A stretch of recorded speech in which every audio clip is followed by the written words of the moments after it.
شهر رمضان الذي أنزل فيه القرآن هدى للناس وبينات من الهدى والفرقان.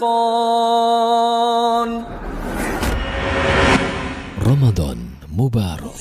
بسم الله الرحمن الرحيم. السلام عليكم ورحمة الله وبركاته.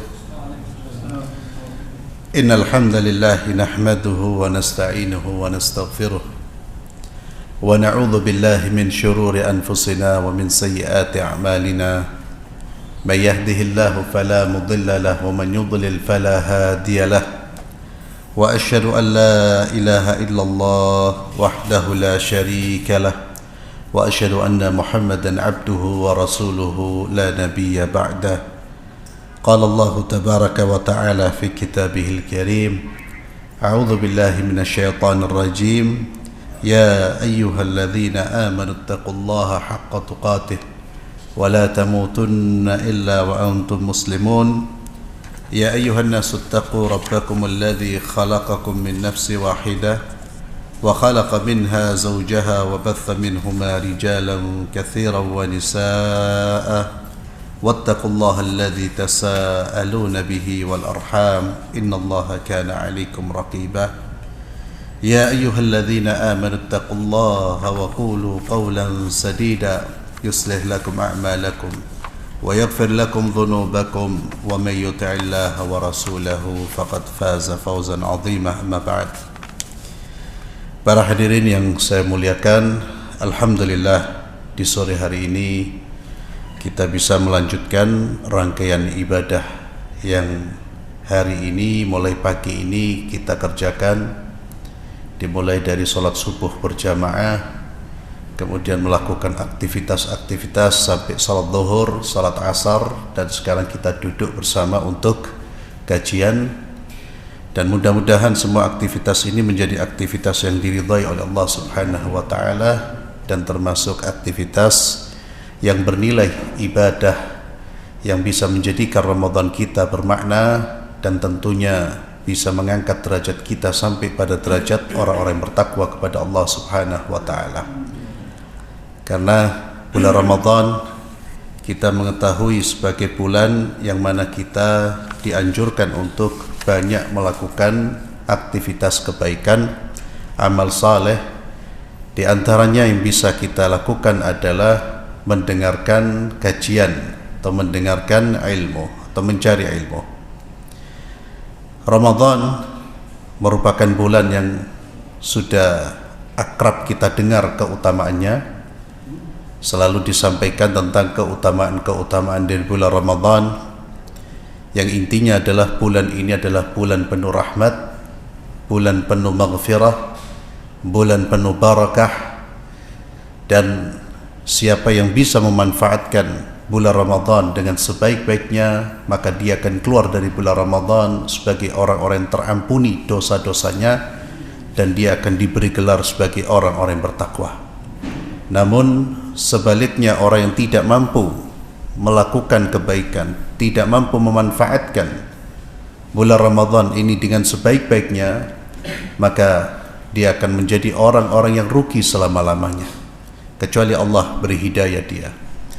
Para hadirin yang saya muliakan, tema kita pada sore hari ini Ahwalus Salafus Salih fi Ramadan. Kita akan berbicara tentang bagaimana salafus salih itu memanfaatkan waktu-waktu di bulan Ramadan. Yang disebut dengan salafus salih adalah generasi-generasi awal, generasi sahabat, tabi'in dan tabi'ut tabi'in. Dan sebetulnya kalau kita bicara tentang bagaimana salafus salih, itu satu pembicaraan yang memang tidak membicarakan tentang mereka itu suatu hal yang berat. Artinya apa? Membicarakan tentang kondisi mereka yang nantinya akan kita bandingkan dengan kondisi kita, itu kita akan melihat terlalu jauh, ya, terlalu jauh posisi kita dengan posisi mereka. Jadi paling berat itu kalau sudah bagaimana salafus soleh berpuasa, bagaimana sholat, bagaimana salafus soleh sholat, ya Allah. Tapi harus dikaji, harus sampaikan. Kenapa? Agar kita bisa meneladani dan punya contoh. Sekalipun kita tidak bisa menyamai mereka. Dalam konteks puasa ini nanti kita akan lihat bagaimana bacaan Qur'annya mereka, bagaimana tarawihnya mereka, bagaimana sedekahnya mereka, ya. Itu salafus saleh, belum nabi, ya. Salafus saleh, pengikut, yakni murid-muridnya nabi, murid-muridnya sahabat, ya. Ketika kita baca ini, ya Allah, ya, kita ini sangat-sangat jauh dari aspek amal saleh. Kita ini sangat jauh, terpaut jauh dari mereka, baik dari aspek kualitas maupun kuantitas. Tapi meskipun jauh, ya tetap berada di jalur mereka, ya. Walaupun ketinggalan, tapi tetap berada di jalur mereka. Jangan sampai keluar dari relnya mereka. Mereka berjalan ke sana, kita ke kanan. Ya, itu sudah menyimpang akhirnya, jatuhnya menyimpang. Tapi kita berjalan di jalan mereka, masih mengikuti sunnah-sunnahnya mereka, walaupun secara kuantitas dan kualitas tidak sama. Di bulan Ramadan, berbagai macam jenis manusia. Ada orang-orang yang betul-betul memanfaatkan bulan ini dengan sebaik-baiknya. Mereka memperbanyak ibadah, melakukan berbagai macam ibadah dengan ketulusan dan keikhlasan. Ada di antara mereka juga yang sedikit melakukan ibadah kepada Allah. Bahkan ada di antara manusia yang Ramadan sama seperti bulan-bulan yang lain, yakni tidak ada peningkatan dari aspek ibadahnya, ketaatannya. Bahkan tidak ada peningkatan dari rasa takut kepada Allah Subhanahu wa ta'ala. Sama, ya. Ini golongan-golongan manusia, ya, terutama orang-orang beriman. Ada orang-orang yang mukthir wal mukhlis. Dia betul-betul menjadikan Ramadan ini sebagai bulan yang digunakan untuk meningkatkan ibadah, dan dia tata niatnya. Tapi ada orang yang meningkatkan tapi masih sedikit, ada yang tidak ada perubahan sama sekali. Dan yang ketiga, golongan ketiga inilah yang paling merugi. Orang yang tidak melihat di bulan Ramadan ada keistimewaan dan tidak melakukan sesuatu yang lebih baik daripada amalan dia di luar bulan Ramadan, maka orang tersebut merupakan orang yang paling rugi. Kerugian itu mungkin tidak dia rasakan pada saat ini, tapi dia rasakan ketika dia meninggalkan dunia, ketika dia dipanggil oleh Allah Subhanahu wa ta'ala. Karena ketika orang meninggal dunia, mereka ingin kembali ke dunia untuk apa? Untuk beramal saleh. Karena orang ketika meninggal dunia, disitulah dia baru sadar pentingnya amal saleh. Ketika meninggal dunia, dia baru sadar pentingnya beribadah kepada Allah. Dia baru sadar nilainya salat. Dia baru sadar nilainya zikir. Dia baru sadar nilainya membaca Al-Quran. Sehingga mereka mengatakan, Rabbirji'uni la'alli a'malu salihan fima tarakt. Ya Allah, kembalikan aku ke dunia agar aku bisa mengerjakan amal saleh yang aku tinggalkan. Maka keutamaan Ramadan yang begitu besar inilah yang menyebabkan orang-orang saleh berlomba-lomba dalam melakukan kebaikan. Karena mereka mengetahui nilainya ibadah, nilai dari pahala. Bagi orang beriman, pahala itu nilainya lebih besar daripada dunia. Dan itulah yang selalu diungkapkan oleh Allah di dalam Al-Quran maupun diungkapkan oleh baginda Muhammad sallallahu alaihi wasallam. Coba kita tengok, kita baca Al-Quranul Karim. Setiap kali Al-Quran berbicara tentang dunia, selalu Al-Quran membicarakan dunia dengan apa? Dengan gaya merendahkan, meremehkan, dan selalu mengatakan sesuatu yang kecil, sesuatu yang sedikit. Selalu tunjukkan satu ayat yang mana Allah mengagungkan dunia. Tidak ada. Semua ayat merendahkan dunia, menghinakan dunia, apalagi jika dibandingkan dengan akhirat. Demikian pula Rasulullah sallallahu alaihi wasallam. Nabi sallallahu alaihi wasallam sudah memberikan pemahaman dan menyadarkan akan pentingnya pahala dengan banyak sabda-sabda beliau terkait dengan dunia. Bagaimana beliau mengatakan bahwa dunia ini mali walid dunya ma ana fid dunya illa qaraqibin istadalla tahta syajara thumma raha wa taraka. Ketika Nabi sallallahu alaihi wasallam beliau tidur ya di ayaman ya. Jadi dari pelepah kurma itu, yang mana kalau orang tidur bangun itu membekas. Itu tempat tidurnya Nabi. Tempat tidurnya Nabi. Kemudian salah seorang sahabat ketika melihat itu kasihan, wajar. Ya Rasulullah, penguasa-penguasa, raja-raja dunia, mereka hidup dalam kenyamanan, kau hidup seperti ini. Coba kami buatkan ya Rasulullah engkau wita'an, yakni alas yang lebih nyempuk, lebih enak. Maka Nabi mengucapkan kalimat ini. Ini bukan berarti Nabi kemudian mengharapkan umatnya dari menikmati dunia, tidak. Tapi Nabi ingin mengajarkan bahwa dunia itu bukan sesuatu yang kita kejar.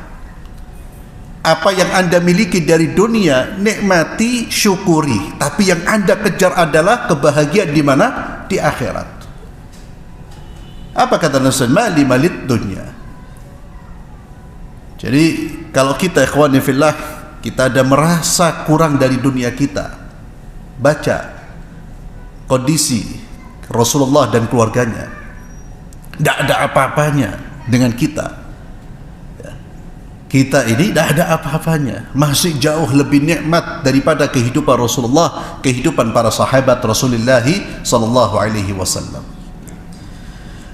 Nabi pun mengajarkan kepada kita untuk menilai amal kebaikan dengan penilaian yang lebih utama daripada dunia dan seisinya. Beliau sallallahu alaihi wasallam pun menegaskan 2 rakaat sunnah di waktu fajar sebelum yang dikerjakan sebelum salat subuh khairun minad dunya wa ma fiha, lebih baik daripada dunia dan seisinya.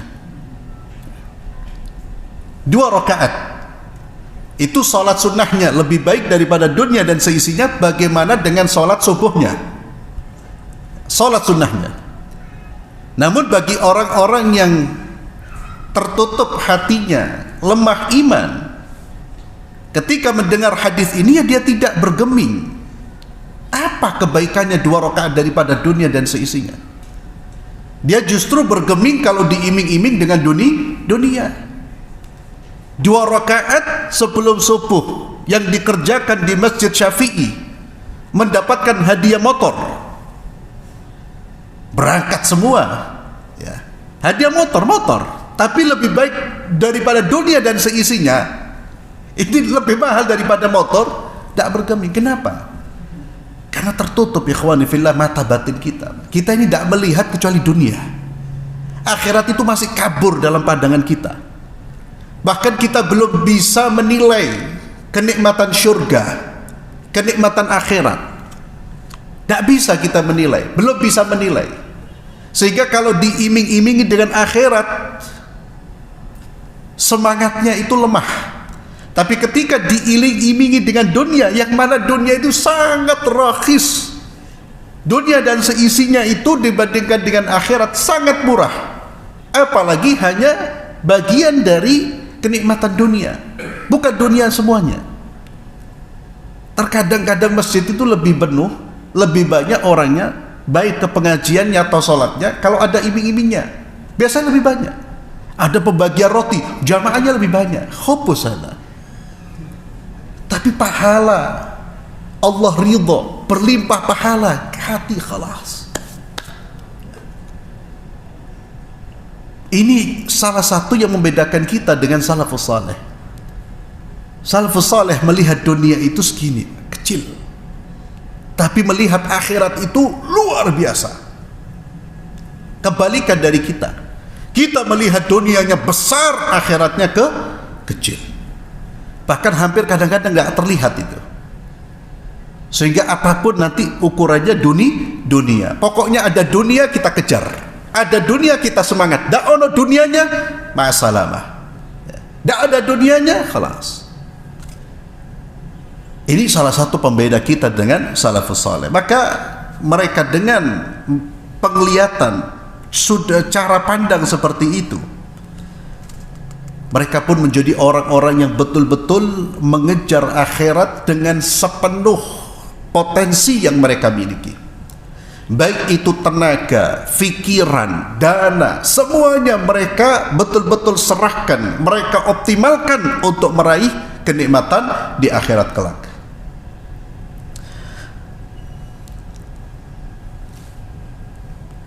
Fasalafu lahum ahwal fi Ramadan ghairu ahwalin fi ghairi Ramadan. Maka Ramadan yang dengan begitu banyak fadilah yang Allah hadirkan, keutamaan yang Allah berikan di bulan Ramadan ini, mereka pun memiliki kondisi yang berbeda. Kondisi mereka di bulan Ramadan dengan kondisi mereka di luar bulan Ramadan itu berbeda. Walaupun di luar bulan Ramadan mereka betul-betul menjadi orang-orang yang optimal beribadah kepada Allah, di dalam bulan Ramadan lebih gila lagi, lebih dahsyat lagi. Faminhum al-Imam Malik bin Anas. Di antara mereka adalah Imam Malik bin Anas, alladzi la tanqati' durusuhu fi masjidin Nabi sallallahu alaihi wasallam. Imam Malik ini tidak pernah berhenti mengajarkan ilmu hadis, mengajarkan hadis-hadis Rasulullah, menyampaikan hadis-hadis Rasulullah sallallahu alaihi wasallam. Beliau tidak pernah berhenti, namun ketika masuk bulan Ramadan beliau berhenti menyampaikan hadis-hadis Rasulullah sallallahu alaihi wasallam dan beliau membuka mushafnya. Wa yanshagil bil Quran, dan beliau menyibukkan dengan Al-Qur'anul Karim. Wa kana idza dakhala Ramadan yafirru min al-hadits wa min mujalasati ahli al-ilm wa yaqbal ala tilawatil Qur'ani min al-mushaf. Imam Malik itu kalau sudah masuk bulan Ramadan, dia tutup semua kutub hadis, buku-buku hadisnya, dan tidak duduk di majlis-majlis ilmu, hanya fokus membuka Al-Quran dan membaca Al-Quran dari mushaf. Membaca Al-Quran dari mushaf. Wa kana Sufyan Ats-Tsauri rahimahullah, demikian pula Sufyan Ats-Tsauri, idza dakhala Ramadan taraka jami'al ibadat wa aqbala ala qira'atil Quran. Beliau meninggalkan ibadah-ibadah yang tentunya sunnah-sunnah, beliau lebih fokus membaca Al-Quran. Wa kana Muhammad bin Ismail Al-Bukhari, Imam Bukhari, yaqtum fi Ramadan fi nahar kulla yawmi khatmah. Di waktu siangnya setiap hari beliau berkhatamkan 1 kali khataman. Ya, ini mulai masuk drotok ya. Kita kalau sudah baca seperti ini sudah mulai jauh. Siangnya 1 khatam Quran. Beliau seorang ahli hadis yang setiap hari bergelut dengan hadis-hadis Rasulullah sallallahu alaihi wasallam. Ketika memasuki bulan Ramadan, beliau tutup buku-buku hadis, fokus dengan Al-Quran. Wa yaqum ba'da tarawih kulla 3 layali yaqtimu. Di waktu tarawih setiap 3 malam sekali mengkhatamkan Al-Quran. Berarti 1 malam berapa juz baca? 10 juz. Gemeter. Masjid dibuat 10 juz Masjid Syafi'i, Melayu, kelas ya. Cari masjid lain 10 juz ya akhi, 3 malam mengkhatam. Hada Imam Bukhari. Wa kana Sa'id bin Jubair yakhtimul Quran fi kulli lailah. Sa'id bin Jubair setiap 2 malam mengkhatamkan Al-Quran. Walid bin Abdul Malik yakhtim fi kulli 3 wa khatama fi Ramadan 17 khatmah.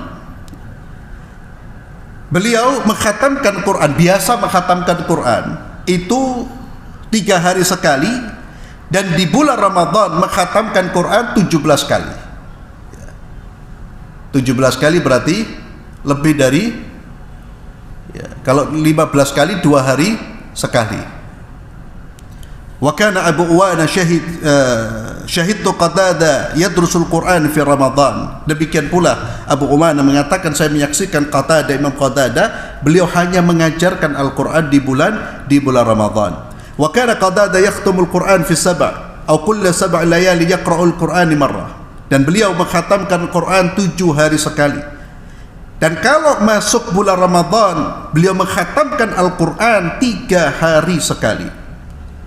Dan ketika memasuki 10 hari terakhir, beliau mengkhatamkan Al-Quran 1 hari 1 kali.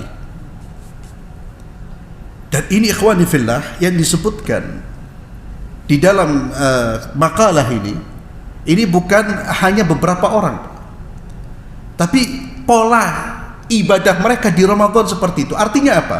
Di luar Ramadan itu mereka rutin mengkhatamkan Al-Quran. Ada yang 7 hari sekali, ada yang 10 hari, ada yang 14 hari, ada yang 3 hari. Ketika memasuki bulan Ramadan, mereka lebih banyak mengkhatamkan Al-Quran, melebihi khatamnya mereka di luar bulan Ramadan. Dan ketika memasuki 10 hari terakhir, lebih dahsyat lagi. Maka tren ibadahnya mereka itu mulai hari pertama sampai hari ke-30 trennya naik. Berbeda dengan kita, trennya turun.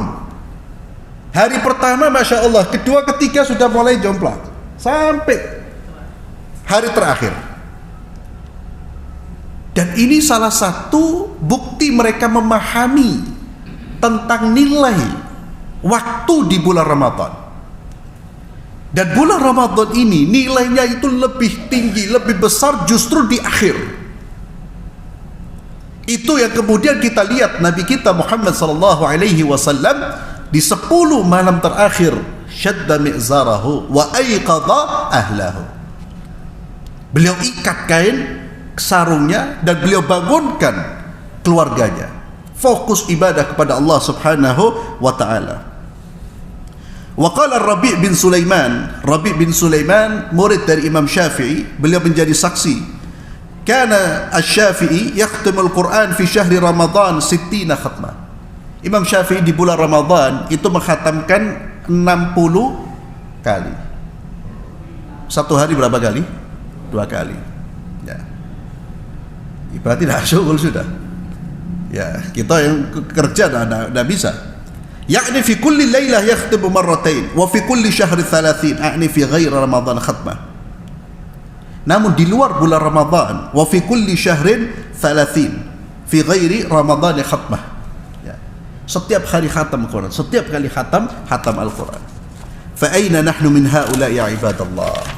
Maka di mana posisi kita dari mereka? Ikhwani fillah azzalallahu wa iyyakum, di sini masih disebutkan beberapa riwayat terkait dengan semangatnya salafus saleh di dalam mengkhatamkan Al-Quran di bulan Ramadan.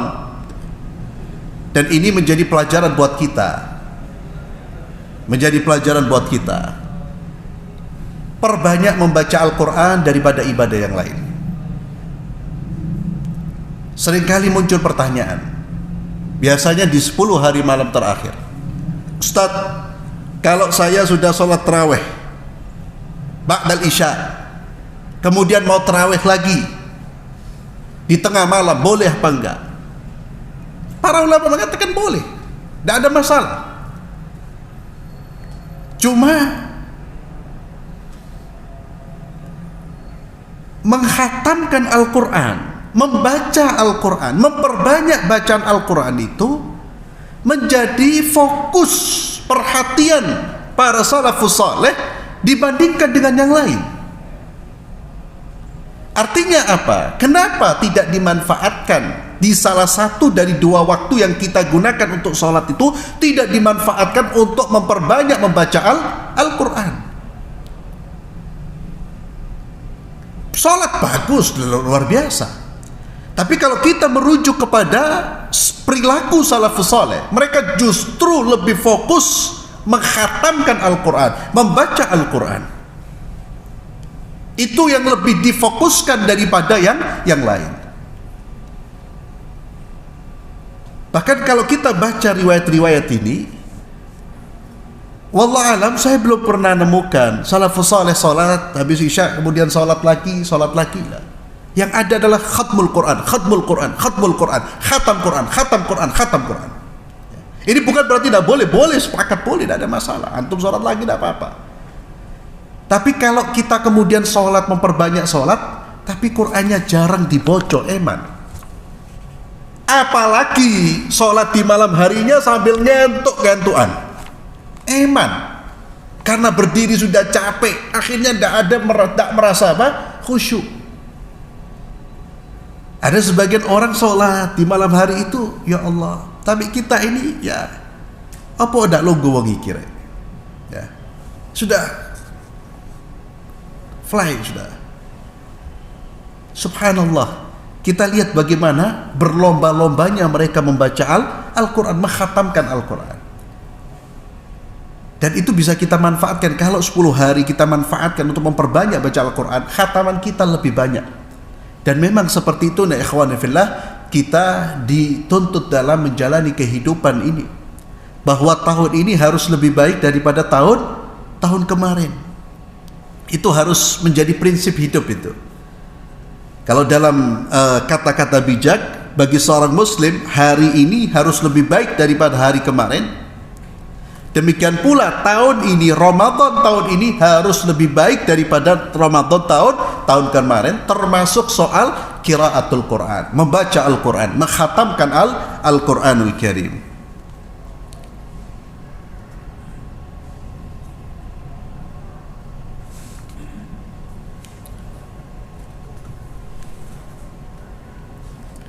Kemudian di sini ada penjelasan dari Al-Hafidz Ibnu Rajab terkait dengan kondisi salafus saleh, di mana banyak dari mereka yang mengkhatamkan Al-Quran itu kurang dari 3 hari. Padahal ada larangan dari Rasulullah SAW mengkhatamkan Al-Quran kurang dari 3 hari. Dan Nabi mengatakan siapa yang mengkhatamkan Al-Quran kurang dari 3 hari, dia tidak akan memahami Al-Quran. Apa alasan mereka? Apakah mereka memang sengaja menabrak larangan Rasulullah SAW? Kalla, sekali-kali tidak. Apa yang dimaksud oleh Nabi? Dan apakah memang tidak boleh sama sekali mengkhatamkan Al-Quran kurang dari 3 hari?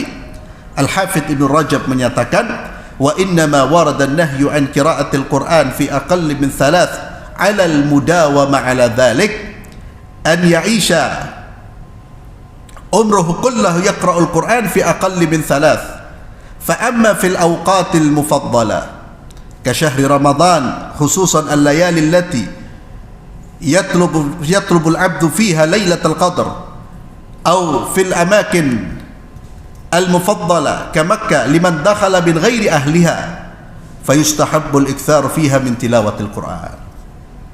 Maka kata beliau rahimahullah, larangan Nabi Muhammad sallallahu alaihi wasallam itu ditujukan bagi orang-orang yang setiap hari, setiap tahun, setiap saat khatam Al-Quran kurang dari 3 hari, di mana seumur hidupnya dia selalu mengkhatamkan Al-Quran kurang dari 3 hari. Itu larangan yang dimaksud di dalam hadis tersebut. Adapun orang yang tidak mengkhatamkan Al-Quran kurang dari 3 hari di setiap bulan, tapi dia hanya mengkhatamkan kurang dari 3 hari di waktu-waktu yang utama, seperti bulan Ramadan, wabil khusus terlebih lagi malam-malam di mana dia mencari malam Lailatul Qadar, atau di tempat-tempat yang utama seperti Mekah bagi orang yang masuk ke kota Mekah, bukan penduduknya, maka di waktu-waktu utama tersebut, di tempat-tempat utama tersebut dianjurkan memperbanyak membaca Al-Quran. Iqtinaman liz-zaman wal makan, untuk mencari untuk memanfaatkan waktu-waktu yang mulia ini dan tempat-tempat yang mulia ini. Wa hadha qaulul Imam Ahmad wa Ishaq wa ghairuhuma minal a'immah wa alaihi yadullu amalu ghairihim. Dan inilah pendapat Imam Ahmad, Ishaq dan selain keduanya, yakni larangan Nabi itu bagi orang yang setiap bulan menghatamkan Al-Quran kurang dari 3 hari. Tapi kalau orang menghatamkan Al-Quran kurang dari 3 hari, tidak setiap bulan, hanya di bulan Ramadan saja, bahkan hanya di 10 hari terakhir saja, maka tidak termasuk orang-orang yang dilarang oleh Rasulullah atau orang-orang yang disebutkan oleh Rasulullah SAW. Mereka tidak akan memahami Al-Quran. Dan itulah amal salafus saleh. Di luar bulan Ramadan, mereka ada yang menghatamkan 3 hari sekali. Di luar bulan Ramadan, ada yang menghatamkan 7 hari sekali, seminggu sekali. Tapi ketika memasuki bulan Ramadan, ada yang menghatamkan sehari dua kali. Ini penjelasan Al-Hafidh Ibnu Rajab ini juga sebagai jawaban dari pertanyaan sebagian saudara-saudara kita yang ketika kita menyampaikan tentang banyaknya ulama salaf yang menghatamkan Al-Quran kurang dari 3 hari, biasanya muncul pertanyaan, loh Ustaz, bukankah Nabi melarang kita menghatamkan Al-Quran kurang dari 3 hari? Maka dijawab oleh Al-Hafidh Ibnu Rajab, itu terkait dengan orang-orang yang setiap bulan menghatamkan Al-Quran kurang dari 3 hari. Hadha halun fi Ramadan ma'al Quran, fama huwa haluna? إذا كان الإمام مالك يترك دروس العلم ليقرأ القرآن فهل نترك نحن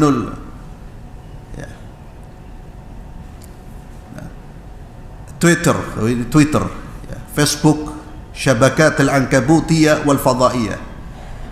Jadi beliau ingin mengingatkan, ini saya kutip ya ikhwani fillah dari makalah yang ditulis oleh Syekh Fuad bin Yusuf Abu Sa'id. Beliau mengatakan kalau Imam Malik saja masuk Ramadan, yang ditutup oleh Imam Malik apa? Tadi yang ditutup oleh Imam Malik apa? Buku hadis. Apakah kita mau nutup Facebook kita, Twitter kita? Ini buku hadis ditutup, diganti dengan baca Quran. Lo apalagi apa? Facebook, apalagi Twitter.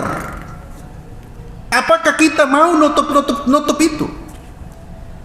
Imam Malik itu yang ditutup bukan barang yang sia-sia, buku hadis. Dia memfokuskan membaca Al-Quranul Karim. Wa ma syabahu dzalik linatanabbah li qira'atil Quran.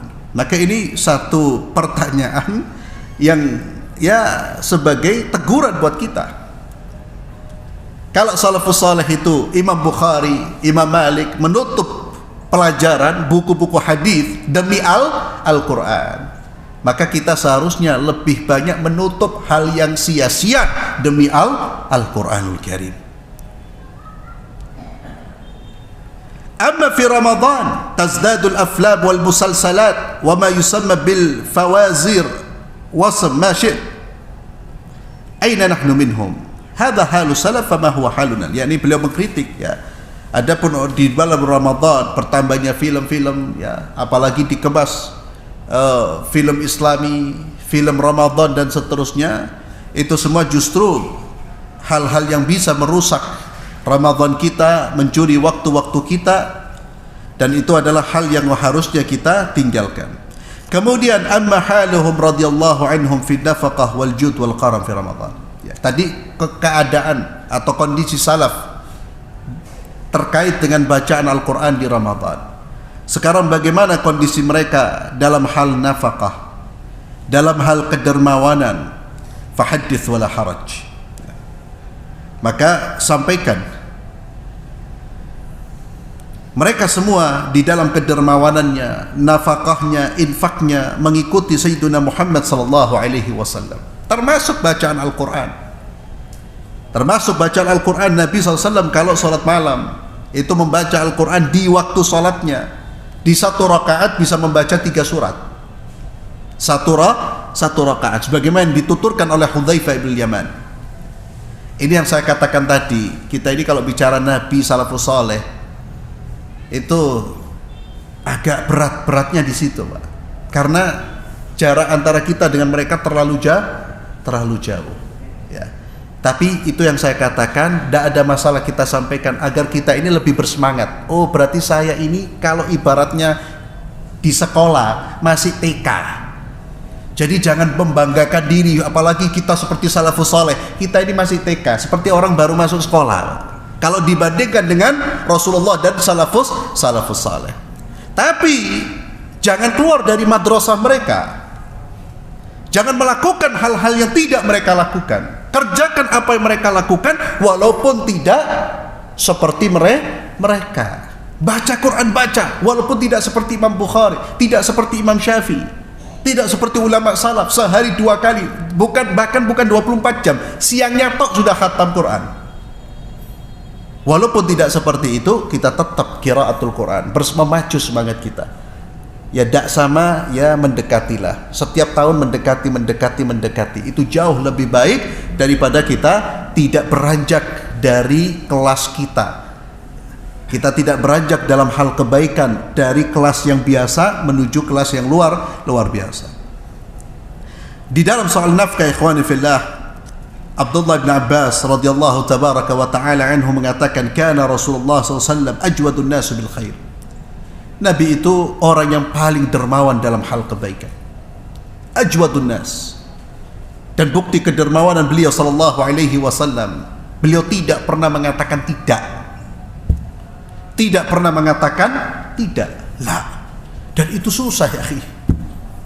Tidak pernah orang mengatakan la, tidak. Sehingga ada salah seorang sahabat yang tahu yang tahu kedermawannya Nabi ini, sampai beliau meminta kain yang dipakai oleh Rasulullah SAW. Diminta dan diberikan oleh Nabi, yang membuat para sahabat yang lain marah. Kamu kan tahu, kamu minta karena kamu tahu Nabi itu tidak pernah menolak. Lah Nabi tidak punya kain seperti kita. Artinya Nabi itu kainnya itu terbatas. Kainnya Rasulullah terbatas, diberikan oleh Nabi sallallahu alaihi wasallam. Ternyata sahabat ini bukan minta hanya untuk memperkaya diri, bukan. Dia minta agar kain itu menjadi kain kafannya ketika dia meninggal. Dan betul, dia dikafani dengan kain yang pernah dipakai oleh Rasulullah sallallahu alaihi wasallam. Tidak pernah mengatakan tidak. Kita orang ya tidak bisa, Pak. Anak terus terang, ya Allah, belum bisa, belum mampu ngamalkan ini. Ya. Ustaz, baju ente zen, Ustaz. Ya. Oh, alafu ya akhi. Ya terserah. Sampai pada tahap itu, saya kira berat ya, kawan. Ajwadun nas bil khair. Tidak ada manusia yang lebih dermawan daripada Sayyidina Muhammad sallallahu alaihi wasallam. Kata Abdullah bin Abbas, wa kana ajwad ma yakunu fi syahri Ramadan. Dermawannya Nabi seperti itu sudah luar biasa. Di bulan Ramadan lebih nemen, lebih dermawan lagi.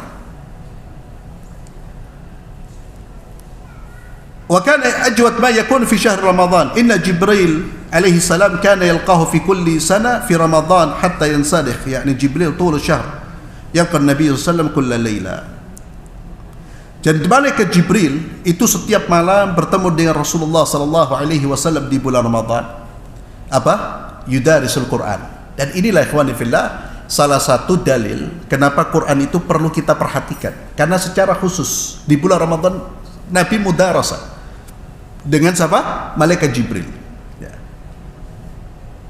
Yang kemudian muncul istilah tadarus Al-Quran.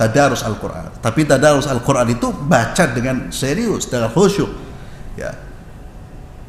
Kita baca dengan itminan, tadabbur. Kalaupun tidak bisa tadabbur, umpamanya dibaca saja. Tapi jangan sampai kita meninggalkan tadabbur sama sekali. Demikian pula dalil yang menunjukkan Quran, bulan puasa di bulan Quran adalah syahrul Ramadan alladzi unzila fihil Quran.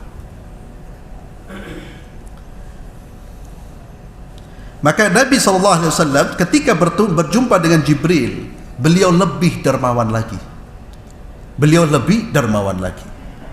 Jadi kedermawanan Nabi yang sudah luar biasa di Ramadan itu semakin luar biasa, dan semakin luar biasa setelah berjumpa dengan Jibril. Dan ini menunjukkan apa? Pengaruh dari orang-orang yang kita bermajlis dengan mereka. Antum kalau bermajlis dengan orang baik, orang saleh, itu keluar dari majlis itu semangat untuk taat itu besar. Tapi kalau majlisnya majlis dengan orang-orang ahli ma'asi, atau orang-orang malas, atau orang-orang enggan beribadah kepada Allah, juga semangat beribadahnya juga akan melemah. Maka Nabi itu lebih bersemangat ketika setelah berjumpa dengan malaikat Jibril. Wa qala Ibnu Rajab berkata, qala Syafi'i radhiyallahu anhu. Imam Syafi'i radhiyallahu anhu beliau mengatakan, uhibbu lirrajul az-ziyada bil jud fi syahri Ramadan. Saya mengharapkan, saya senang ketika seorang itu dalam aspek kedermawanan dia lebih dermawan di bulan Ramadan. Iktidaan bi Rasulillah sallallahu alaihi wasallam. Dalam rangka mengikuti Rasulullah sallallahu alaihi wasallam. Wa li hajatin nasi fihi ila masalihihim. Dan karena kebutuhan manusia terkait dengan kemaslahatan mereka, dan juga karena sebagian dari manusia tersibukkan dengan puasa, salat, sehingga mereka melalaikan, melupakan atau mengurangi makasibuhum, yakni usaha untuk mencari nafkah. Maka Abdullah bin Umar radhiyallahu tabaraka wa ta'ala, beliau kalau berpuasa, beliau tidak pernah iftar kecuali mengundang orang-orang miskin. Wala yuftir illa ma'al masakin. Ya'ti ila al-masjid fa yusalli thumma yadhhab ila baitihi wa ma'ahu maj'uma min al-masakin. Ya Allah. Ibnu Umar ini salat maghrib di masjid, pulang mesti bawa orang-orang miskin dia. Mesti bawa orang. Fa idza mana'ahum ahlu anhu lam yata'ashsha tilka lailah. Kalau keluarganya tidak senang, keluarganya ada komplain, malam itu dia tidak mau makan malam. Jadi prinsipnya berbuka dengan orang-orang miskin. Hadzal jud. Wa kana idza ja'ahu sa'il wa huwa 'ala ta'amih, akhadha nasibahu min at-ta'am wa qama fa a'tahu sa'il. Fayarji' wa qad akala ahluhu. Dan Abdullah bin Umar ini menceritakan bagaimana kedermawanan Abdullah bin Umar. Bahkan ketika dia puasa, dan ketika dia puasa semakin dermawan. Sampai-sampai ketika dia berada di makannya, lalu ada orang datang meminta, dia ambil makanannya, dia berikan. Dia berikan. Lalu dia pulang ke keluarganya. Ternyata di rumahnya sudah selesai makanannya, maka dia tak makan. Yakni apa itu? Kedermawanan dan ithar yang sekali lagi saya katakan terlalu jauh dari kita, Pak. Bagaimana mereka melihat dunia, mereka melihat makanan itu. Haula'i humus salaf fa'tuni bimithlihim ya man tad'una as-salaf wa tad'una as-salafiyya wa ma syabahu dzalik. Itulah salaf sesungguhnya. Maka datangkan orang-orang seperti mereka, hai kalian yang mengaku mengikuti mereka, yang kalian mengaku bagian dari mereka, tunjukkan akhlak mereka. Jadi salafus saleh itu bukan klaim, Pak. Kita kalau baca ini, ya Allah, malu kita. Malu. Jadi mereka itu, perbuatan mereka ini, ya Allah, ya mudah kita bicarakan, tapi susah diterapkan. Ya terus terang hatta pembicara ini, ya seperti tadi. Bagaimana mereka berbuat seperti, tapi sekali lagi saya katakan apa? Walaupun tidak sama, tapi tetap di belakang mereka. Walaupun kita tidak bisa ithar itu lebih mendahulukan orang lain daripada diri kita, minimal keluar sedekahnya, minimal keluar infaknya. Sudah tidak bisa isar, tidak mau infak, lalu mengaku salafus saleh. Ono yuk kular royoan ngaku salafus saleh tekondi. Ya. Mereka bukan royoan, mereka saling memberi, Pak. Salafus saleh itu tidak dilihat dari kopiahnya kita orang, gamisnya kita orang. Ya, ada salafus saleh. ibadahnya, sholatnya, kedermawanannya, kuatnya keyakinan dengan Allah Subhanahu wa ta'ala. Wa kana Hamad ibn Abi Sulaiman yufattir fi syahri Ramadan 500 insan. Ya Allah. Hamad bin Abi Sulaiman ini setiap bulan dia memberi makanan iftar, yufattir fi syahri Ramadan 500 orang. Tilata syahr Ramadan wa huwa mas'ulun anhum wa an taftirihim wa innahu kana yu'tihim ba'da al-id li kulli wahid minhum 100 dirham. Setelah Id setiap orang dari 500 orang itu dikasih 100 dirham. Salafus salih. Hadha huwa. Wa qala Abu al-Abbas Hasim bin Qasim. Nah, ala kulli hal ikhwani fillah, karena waktu sudah masuk jam 5. Banyak sekali riwayat-riwayat yang menjelaskan tentang kedermawanan mereka di dalam bulan Ramadan.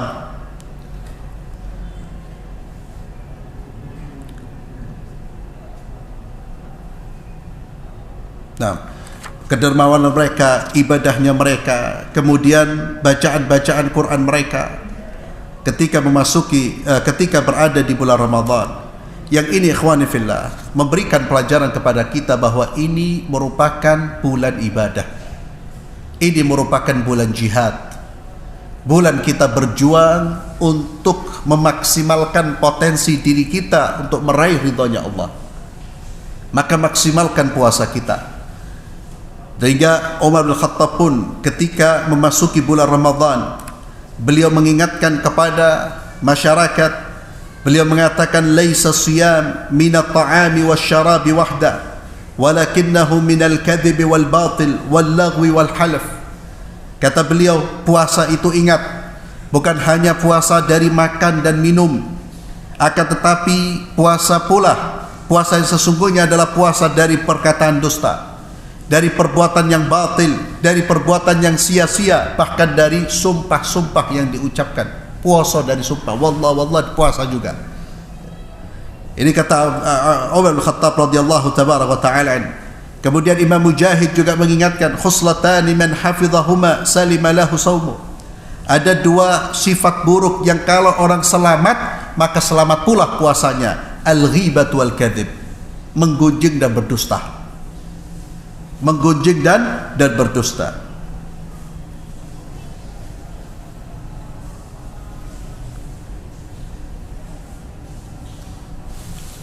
Kemudian mereka juga mengingatkan di bulan-bulan ini jangan sampai hammuna itu perhatian kita atau keinginan kita, cita-cita kita adalah urusan apa yang masuk ke dalam perut kita. Kata Ali bin Abi Thalib radhiyallahu anhu, "Man kana hammuhu ma yadkhul ila jawfihi kanat qimatuhu ma yakhruju minhu." Siapa yang hamnya itu perhatiannya, fokus pikirannya hanya pada apa-apa yang masuk ke perutnya, maka nilainya dia seperti apa yang keluar dari duburnya. Kalau orang itu fokus pada urusan apa yang masuk pada perutnya, nanti nilainya dia itu ya seperti apa yang keluar dari perutnya itu, ma yakhruju minhu. Ini juga peringatan buat kita ikhwani fillah. Jangan sampai urusan kita apalagi di bulan Ramadan, urusan kok yuk kelopo. Bingung tak karu-karuan. Nanti mangan opo iki? Buka opo? Lah, jelas tidak ada masalah kita siapkan karena untuk buka. Tapi kemudian repot, apalagi sampai keliling delek makanan. Ya Allah, ya Rabbina, ainal Quran. Ya. Kadang-kadang keliling 2-3 jam delek cari makanan. Akhirnya waktu-waktu terpotong hanya untuk soal apa yang kita makan. Maka ini Ramadan, kata Umar bin Khattab, ini marhaban bimutahhirina minadz-dzunub. Ya. Ini bulan pensuci dosa-dosa kita. Maka kita kejar fadilah-fadilah di bulan Ramadan ini.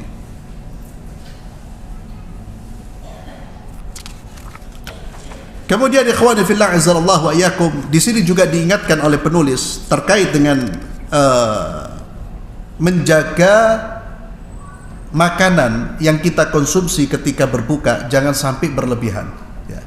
Dan itu menyelisihi apa yang dilakukan oleh orang-orang saleh. Mereka itu betul-betul menjaga makanan, ditinjau dari aspek halalnya betul-betul dijaga, demikian pula dari aspek kuantitas, tidak dimasukkan makanan yang banyak sehingga kekenyangan. Dan itulah yang diingatkan juga, bahkan sampai Aisyah radhiyallahu tabaraka wa taala anha, beliau berkata, awwalu bid'atin hadathat ba'da Rasulullah sallallahu alaihi wasallam asy-syaba'. Beliau mengatakan, perhatikan, bid'ah yang pertama yang dilakukan setelah Rasulullah sallallahu alaihi wasallam meninggal itu apa? Mangan sampai kenyang. Artinya apa? Aisyah ingin menyampaikan, Rasulullah, para sahabat Nabi, kalau sudah urusan makan tidak sampai syaba', tidak sampai kenyang. Tapi setelah Nabi meninggal, Aisyah melihat orang-orang kalau sudah makan sudah berlebihan. Innal qauma, sesungguhnya kata Aisyah, suatu kaum kalau perut mereka sudah kenyang, maka kecenderungan jiwa mereka lebih kuat kepada dunia, tumpul fikirannya untuk akhirat. Ini perkataan Aisyah radhiyallahu ta'ala, dan sadaqat, benar apa yang dikatakan Aisyah. Maka bukan termasuk sikap yang baik, perilaku yang baik ketika buka kita berlebihan, Pak. Berlebihan.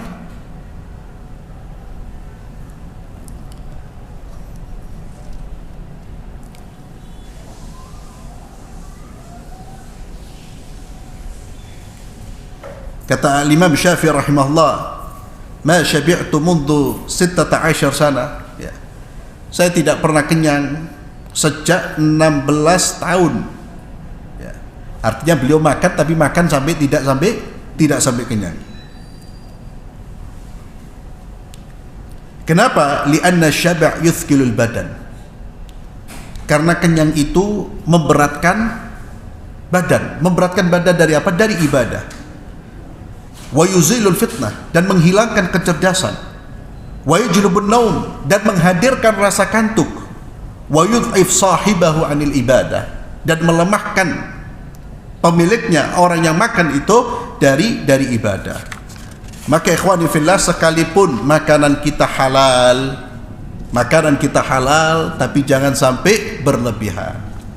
Sehingga dalam ilmu tazkiyatun nufus ada satu bab yang terkait dengan hal-hal yang bisa merusak hati kita, merusak ibadah kita, atau melemahkan kita beribadah, atau mengotori hati kita. Ada satu bab yang disebut dengan fudul ta'am.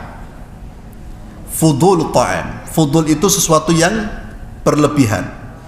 Itu bisa mengotori hati.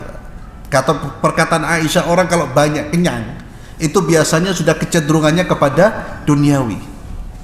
Pengen dunia toh, sudah kecenderungan akhiratnya sudah mulai berkurang. Maka ingat, hati-hati, apalagi di masjid kadang-kadang Masya Allah Ustaz, itu kiriman itu dari sana sini itu luar biasa, itu berbagai macam makanan, ya. Tetap wa khairul hadi hadi Muhammad sallallahu alaihi wasallam, sebaik-baik petunjuk adalah petunjuk Muhammad sallallahu alaihi wasallam. Berbuka dengan apa? Kurma. Ya setelah itu nitil 1-2 nafisi. Tapi kalau semut digasak semua, akhirat itu terawihnya malas kita. Kalau sudah terawih malas, ya sudah, komplain sama imamnya ketawon, ya. Imamnya ketawon, imamnya kelamaan, padahal imamnya tidak tahu, cuma karena dia saja sudah kenyang kepingin duduk. Na'udzubillah. Akhirnya keberkahan sholat hilang. Sholat tidak dengan khusyuk, tapi dengan rasa kenyang, rasa ngantuk, dan gumel, ya. Padahal semua itu dimulai dari ketidakmampuan dia mengontrol makanan. Padahal waktu berbuka itu waktu istijabatul doa, waktu doa-doa dikabulkan. Disitulah kita banyak berdoa kepada Allah, bukan banyak mengonsumsi makanan. Wallahu a'lam bissawab. Saya kira sedikit yang bisa kita sampaikan pada sore hari ini.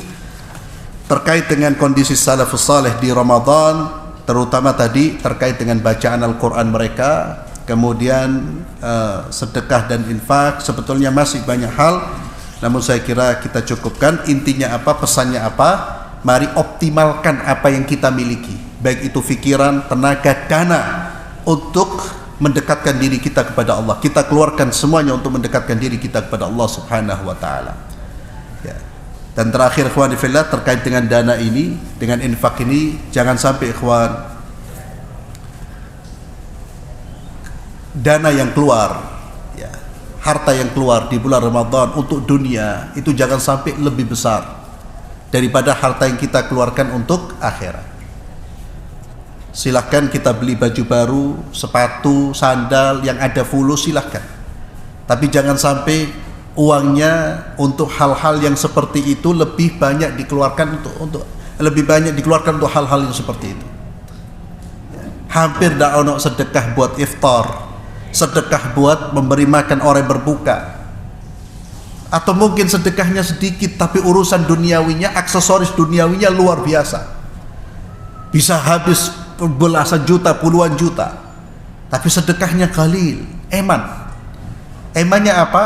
Emannya kita tidak meraih pahala, meraih bekal yang nantinya akan memberikan kebahagiaan di hari kiamat.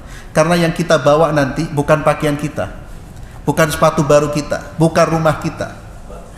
Yang kita bawa adalah amal-amal saleh kita, amal ngajinya kita, amal sedekahnya kita, amal infaknya kita, amal tarawihnya kita. Itu yang kita bawa, itu yang akan menemani kita sampai kita berjumpa dengan Allah Subhanahu wa taala.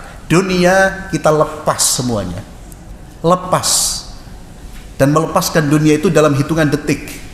Ketika datang kematian, selesai sudah, selesai. Yang harta yang kita banggakan, yang kita cari puluhan tahun, belasan tahun, sudah kita tinggalkan. Yang ada hanya amal soleh. Wallahu a'lam bisawab. Mudah-mudahan bermanfaat. Barakallahu fikum. Ini lanjutnya tak jawab apa? Tak usah. Nah, kita akhiri dengan doa kafaratul majlis. Subhanakallahumma bihamdik, asyhadu an la ilaha illa anta astaghfiruka wa atubu ilaik. Assalamualaikum warahmatullahi wabarakatuh.